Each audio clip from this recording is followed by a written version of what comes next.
Hi, and welcome to the Word of the Week. This week's word is confrontation. We've been using for our theme this month how to break out of our comfort zone, and confrontation is one of those things that's often necessary. See, when you're comfortable, when you're in your little box, then you have to step out. If you're going to step outside of it, you're going to have to confront some things. You're going to have to face some things, and that's where the word is kind of interesting, because there's a duality to the word confrontation.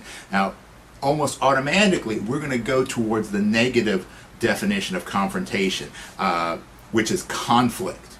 But confrontation can also be used to mean comparison. The word to confront can be used to mean to face in challenge, to oppose.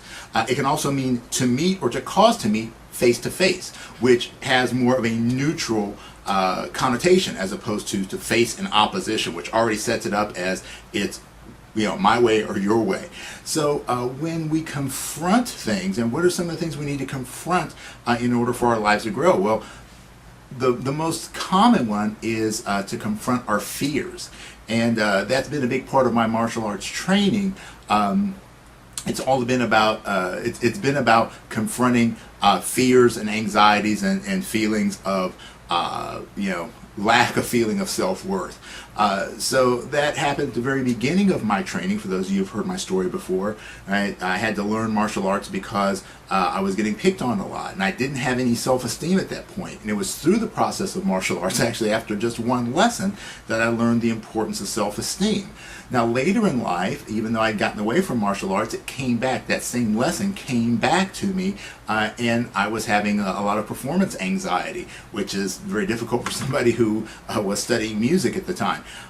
So it was an important thing for me to do and get back into martial arts, for me to develop a sense of confidence in myself, to be able to face fear again and re-establish my feeling of my own power and my own strength. And the interesting thing is that I went from feeling like I had to defeat fear to learning that fear is one of those things that occurs with us, and it's understanding how to channel.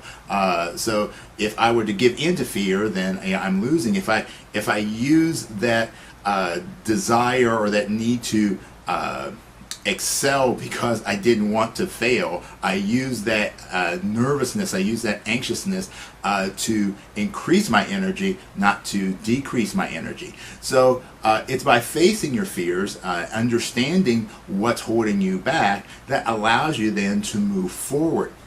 So the thing about opposition is, when we do get into that confrontational thing, that we have win or lose. Now you may say, yeah, there's draw, but there's really not too many draws, because even like in any like in boxing and things like that, you have a draw, somebody's going to want a rematch, and they're going to be out for revenge. So when you're in that confrontational stage, it's really important to understand that it's going to be difficult, because somebody's going to win, somebody's going to lose. So the question is, are you confronting something with the state of mind that you must win or you must defeat them, or are you approaching it from the perspective of, let's try to find an understanding?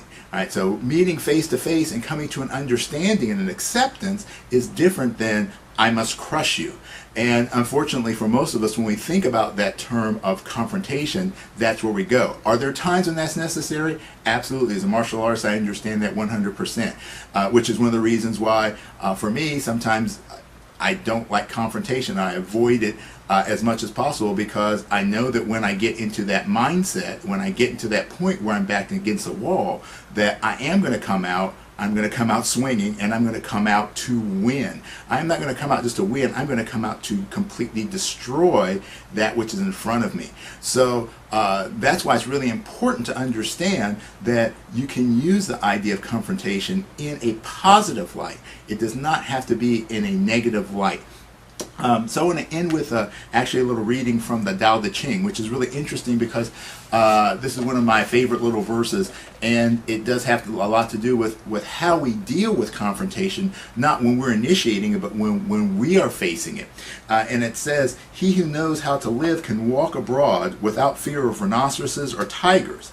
He will not be wounded in battle, for in him rhinoceroses can find no place to thrust their horns, tigers no place to use their claws, and weapons no place to pierce. Why is this so? Because he has no place for death to enter. So that means if we go into confrontation and we have no fear of losing, or if we have nothing to lose, if we have no ego, if we're selfless, it doesn't matter what someone says about you, what someone thinks about you, whether someone agrees or disagrees with you. They have no place for their attacks to land because you have nothing invested in it. So what I ask you to do is, think about this idea. Confronting, very good. Identify what's holding you back. Look it square on, face to face. Make a decision. Is this something that you can agree to work with, you can agree to work around, or is this an enemy that must be destroyed? And whatever it is, then you follow that path. But understand that when confrontation faces you, you have the ability to choose whether you allow it to latch onto you, whether you allow it to pierce you or penetrate you, or do you, like the Tao Te Ching says, do you allow it to not be able to penetrate you, to give it no place to land, nothing to injure, because you understand how to live. Okay, hope this gives you some food for thought, and hope to see you next week.